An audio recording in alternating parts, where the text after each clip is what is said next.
This is Kemi with Empire TV, and I am here with. Craig Emelson. Nice to meet you this evening. And we are here at the Inner Heroes Town Hall meeting. And so, can you give us a little background on what the Inner Hero is and how you have contributed to that? It's an organization run by Ambrose Russell, who I had not met until probably 8-10 months ago. He approached us. He began doing real similar meetings down in the city of Minneapolis with their police chief and just reached out to us and asked if we'd be willing to do the same thing.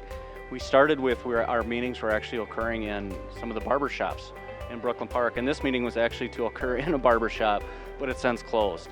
So we decided to host it here in a church, and then we reached out to the City of Brooklyn Center and had Chief Ganna come down and be part of this meeting today as well. Us to work together, discuss positively, and come up with better solutions that we can build a relationship that we all struggle with, but I believe we can fix it and we can work together to build it once we have a positive conversation. But it starts with a smaller group coming up with a good understanding, giving a perfect direction, and finally we can get some implementation. So today we're just here to see how best we can discuss, how best we can come up with ideas, and we can move ahead to uplift our community. We have. So, we're here at the Inner Hero Town Hall meeting, and we're having, discussions on how we can engage the community and the police officers in a more positive manner. So, from that, as the new sheriff, what are some of your hopes moving forward as far as community engagement with the police officers in the community? Well, I was just talking to a few of the gentlemen here about, everybody talks about someone has to have a seat at the table, coming to City Hall and have a seat at the table. But, my philosophy is like sometimes being, the sheriff, I have to come to other people's tables. So that's why we're coming to these events, and the Inner Hero events is excellent, but I've been to several different ones where, as the newly elected sheriff, I'm obligated, and I want to develop a relationship, but I'm obligated to leave sometimes maybe my comfort zone and come to other people's comfort zone. Because people get nervous when they see the police or sheriff. If you're coming to my office in the city hall, it's stressful to some people. But me coming to this church and isn't stressful at all for me. It's not stressful at all for the people. So this is what we got to do more often, and we got to get in front of stuff, because we don't want to just talk when things go south or bad. We want to talk when things are good, so we can prepare ourselves for the next bad event. Because unfortunately, there's always going to be bad events, and we can't help it, but we can minimize the events. We had community dialogue and community discussion. Chief and I have been in a couple of community forums in the past, but I feel like I failed a little bit by not having more of these types of dialogues, so I'm glad it's happening here in Brooklyn Center, and I hope to have more of them going forward. I know Brooklyn Park has had a couple of them on this smaller setting, barbershop type of discussions, which are a fantastic setting.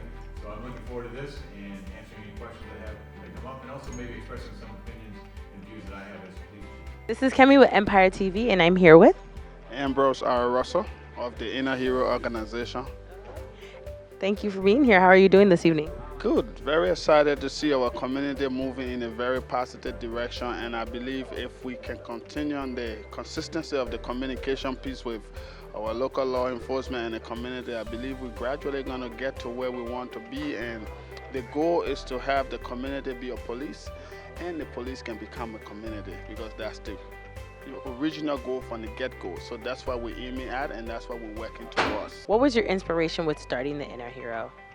Actually, I'm a father of 7, and the original story of Inner Hero, where it came from, is that when I migrated to this country, I met my wife, which is an African American with 5 kids, all boys.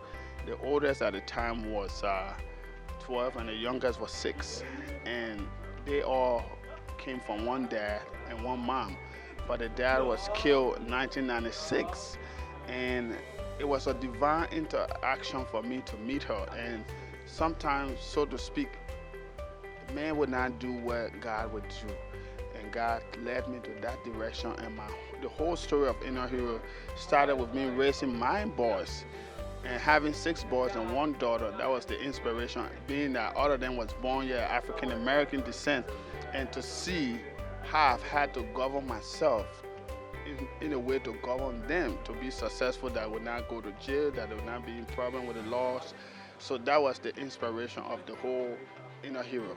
So the hero, so to speak, started from within my home of me raising my own children, and it birthed out to something bigger. And God just put on my heart to help the community the way in which that we have so many tensions, so to speak, over the years with the police and the community.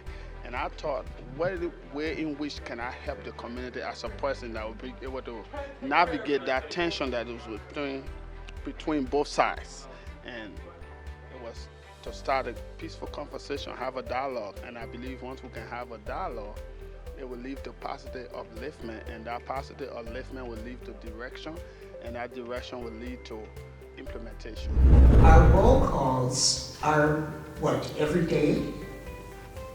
Is there any interest, any thoughts about putting into roll calls periods of time that are specifically to identify de-escalation that is culturally sensitive?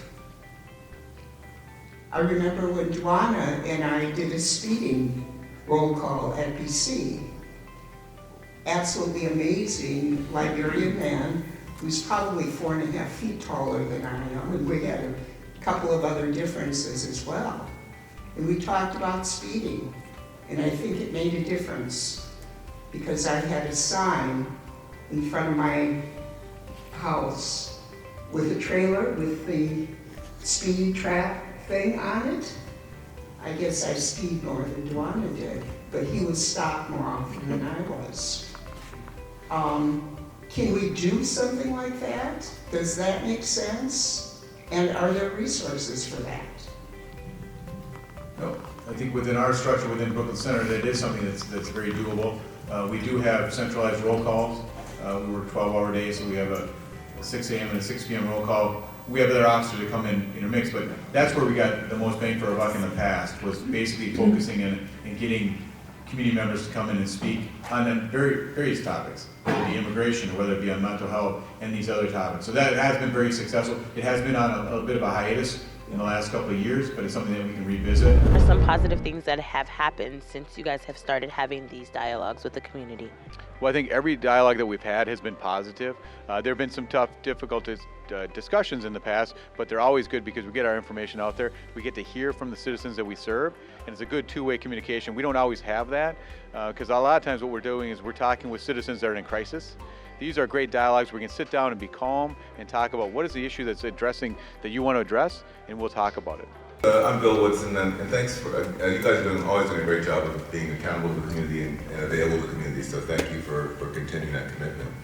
I'm just curious, you're not going to be surprised by this question, I'm curious to know, with the changing demographics and the retirements, how's it going in terms of recruitment and recruiting force that is representative of the community and also has the unique set of skills, the empathy, the judgment that you need to be a police officer. And as a follow-on to that, are there opportunities for us as a community or our schools, our high schools, or our colleges to help you identify and prepare that talent to be a part of your teams?